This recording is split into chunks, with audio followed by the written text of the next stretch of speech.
उस वक्त जब सलाहुद्दीन अयूबी रहमतुल्लाह अलैह ने बैतुल मुक़द्दस को पाक किया था, उस दौर में और आज के दौर में एक बड़ा फ़र्क है। फ़र्क यह है कि उस वक्त में खिलाफत की शक्ल में मुसलमानों के लिए एक उम्मीद की किरण मौजूद थी, जो आज हम खो चुके हैं। ऐसा लगता है कि मुसलमान 15 मई 1174 को गुरूब होने वाले सितारे यानी नूरुद्दीन ज़ंगी को अपने जहनों से भी गुरूब कर चुके हैं। मिस्र के फातमी खलीफा ने जिस तरह जबरन मुसलमानों को जबर की, और आज भी ये करेंगे जब भी रावजियों का बस चले कि सहाबा के बारे में तौहीद आमेज़ अल्फाज कहें। बेशुमार सुन्नी उलमा मशाइख को कत्लेआम किया था और मुसलमानों और सहाबा गाली देने पर मजबूर किया था।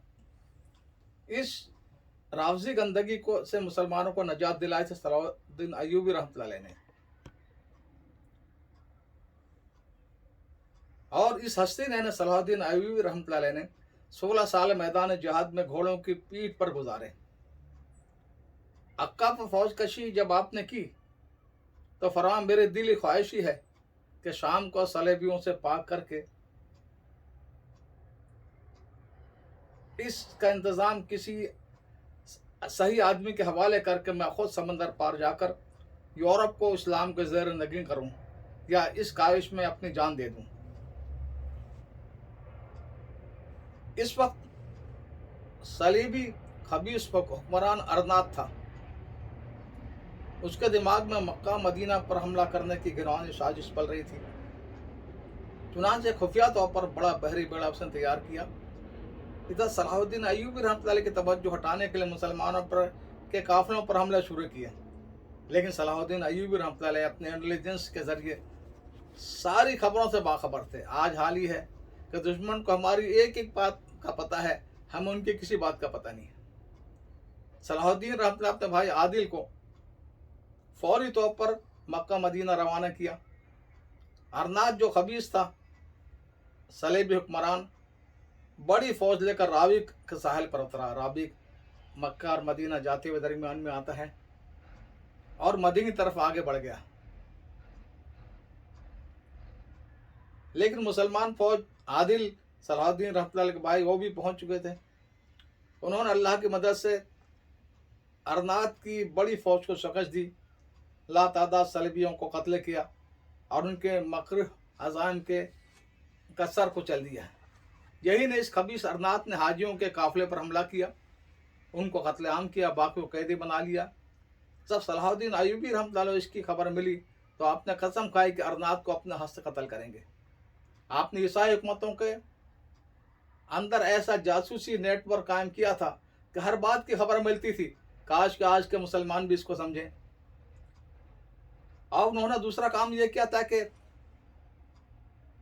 यूरोप के हुक्मरानों और सल्तनतों को अलग अलग माहदे करके आपस में उलझा दिया था और इनके दरमियान में बेअतमादी और इफ्तराक पैदा कर दिया था। काश के मुसलमान आज भी इसको समझें। यही सब आज सलेबी, सेहोनी और रावजी इत्तेहाद हमारे साथ कर रहा है। हमारा ये हाल उन्होंने कर रखा है, इससे हमें सबक लेना चाहिए। सलाहुद्दीन अयूबी रहमतुल्लाह अलैह ने हत्तीन की जो जंग अजीम जीती थी, वाकई यह है कि तारीख़ इस्लाम में उस सरजमीन पर यानी शाम के सरजमीन पर दो बहुत ही अहम जंगें लड़ी गई। बहुत अजीम शान एक मार्का यरमूक का था जो अल्लाह के तलवार खालिद बिन वलीद की कमान में लड़ी गई थी। दूसरी जंग हित्तीन जो सलाहुद्दीन अयूबी रहमतुल्लाह अलैह ने लड़ी।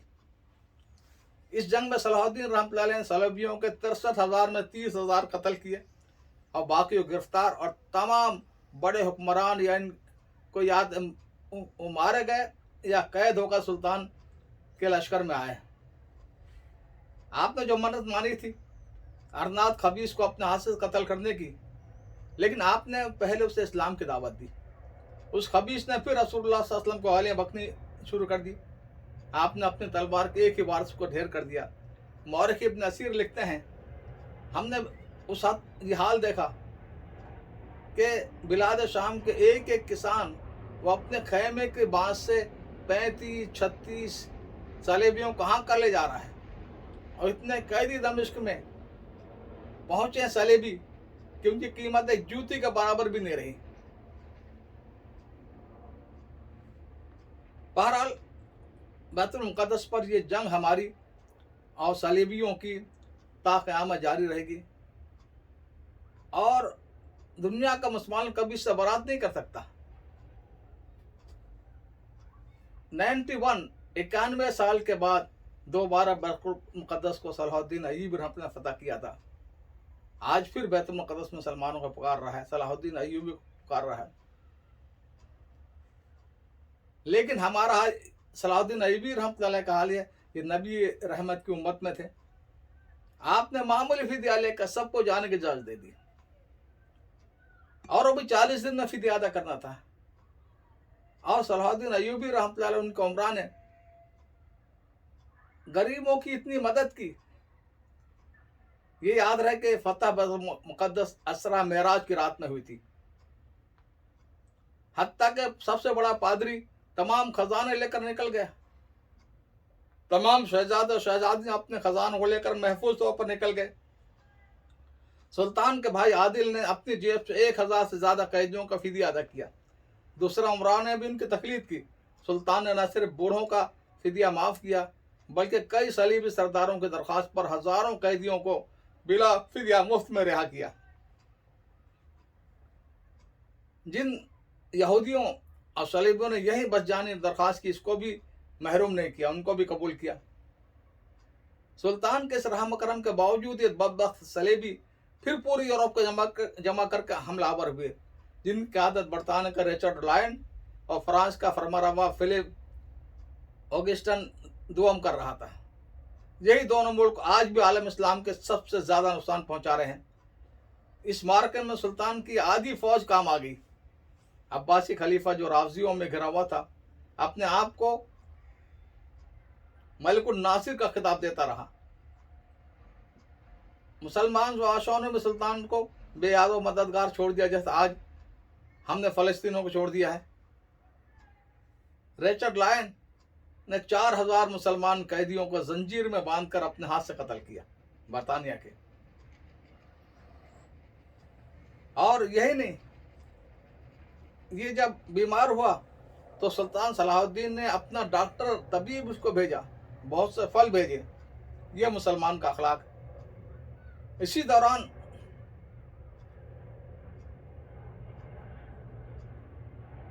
सलाहुद्दीन अय्यूबी के भाई आदिल के साथ इसने कहा कि रिचर्ड जो बरतानिया था कि अपनी बहन का तुमसे निकाह मैं कर देता हूं, लेकिन ये धोखा था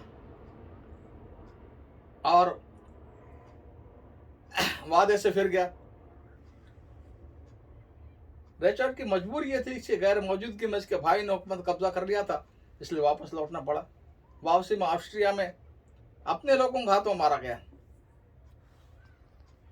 अल्लाह ताला ने सुल्तान सलाहुद्दीन जो काम लेना था वह पूरा हो चुका था, लिहाजा बुध के रोज 27 सफर 579 में वफात पा गए।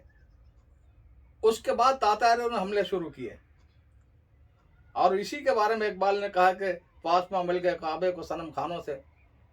और यूरोप के बॉर्डर पर एक ऐसी सल्तनत उस्मानिया का ज़ोहर हुआ जिसकी रसूलुल्लाह सल्लल्लाहु अलैहि वसल्लम ने बशारत दी थी।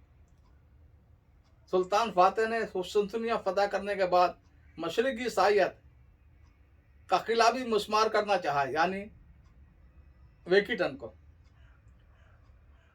लेकिन वही यूरोप ने जो मक्कारी सलेबी करते हैं, एक सलेबी डॉक्टर ने बाजार इस्लाम कबूल करने का ढोंग रचाया और सुल्तान के करीब होकर उन्हें जहर देकर मौत के घाट उतार दिया।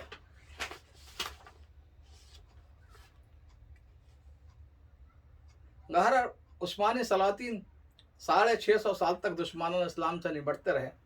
पूरा यूरोप, रूस, रावजी, ईरान से सुल्तान सलीम ने न सिर्फ सफ़ी शियों को शिकस्त से दो चार किया, बल्कि शाम, बैतुल मुक़द्दस और हिजाज मुक़द्दस का इंतज़ाम भी अपने हाथों में ले लिया था सुल्तान सलीम ने।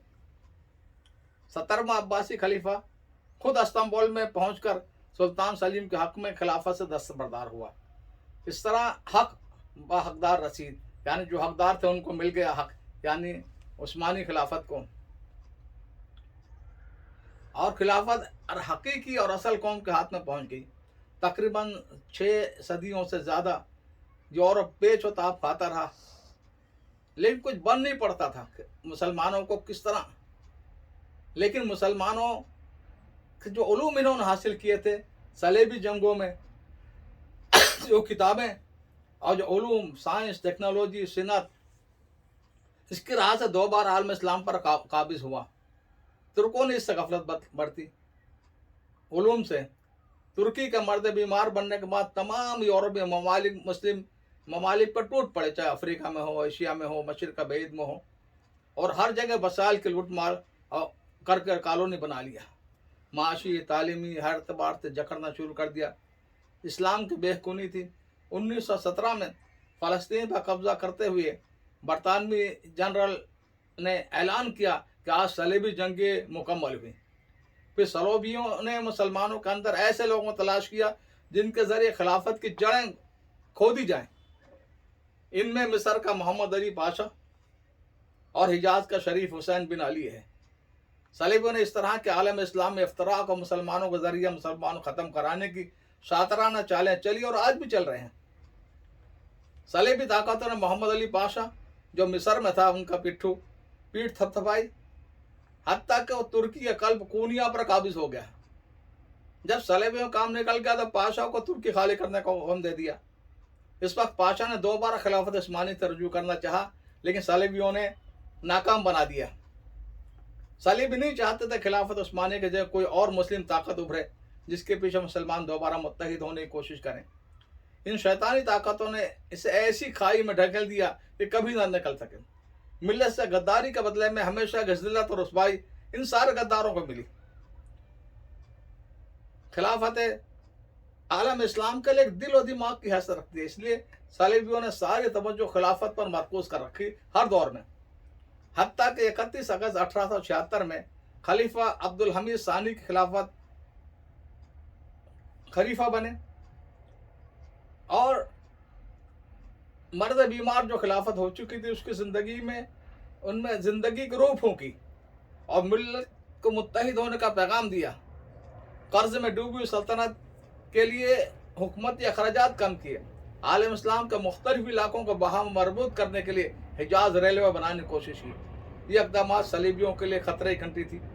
पूरा आलम इस्लाम हत्ता कि हिंदुस्तान में बेदारी की लहर उस वक्त दौड़ी और हम देखते हैं तहरीक खिलाफत मौलाना मोहम्मद अली, शौकत अली ने शुरू की। इसे सलेबी यूरोप ने माफ़ नहीं किया।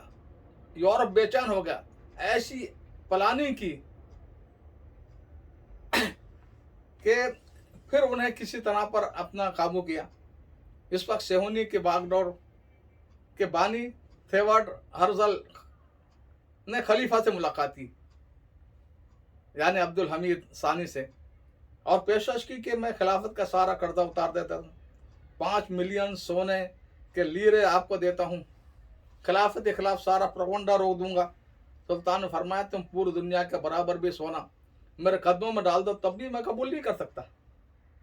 फ़लस्तीन मेरा नहीं है, ये उम्मत की अमानत है जिसे मुसलमानों ने अपने खून से हासिल किया था। जाओ, अगर किसी दिन खिलाफत उस्मानिया पारा पारा हो गई तो मुफ्त में इसे हासिल कर लेना। यही हुआ। लेकिन इस वक्त सलेबी यूरोप पूरी तरह उम्मत के बेख्तियार लोगों को जकड़ चुका था। हत्ता कि तुर्की में बहुत से इसके आलाकार थे जिनके ज़रिए सुल्तान माजूल कर दिए गए। सबसे बड़ा गद्दार शरीफ हुसैन मक्का हिजाज में था। जब सुल्तान अब्दुल हमीद के दौर में खिलाफत उस्मानिया के पार्लियामेंट का ये मेंबर था, खलीफा की फरासत ईमानी ने भांप लिया और ये कह दिया था कि शरीफ हुसैन हमसे मोहब्बत नहीं करता, वो आज खामोश है, कल क्या करेगा अल्लाह ही जानता है। फिर आगे वक्त आया कि बरतानिया जैसा इस्लाम दुश्मन हदीस रसूल से इस्तदलाल करता है। अल-अइम्मा मिन कुरैश की रिवायत जो है वो पूरे अरब में गिराता है हवाई जहाज़ों से ताकि अरबों को तुर्कों से मुतनफ़िर कर सके। दूसरी तरफ इनका दूसरा एजेंट मुस्तफ़ा कमाल तुर्की काबिज हो गया तुर्की पर। उसने इन्हीं से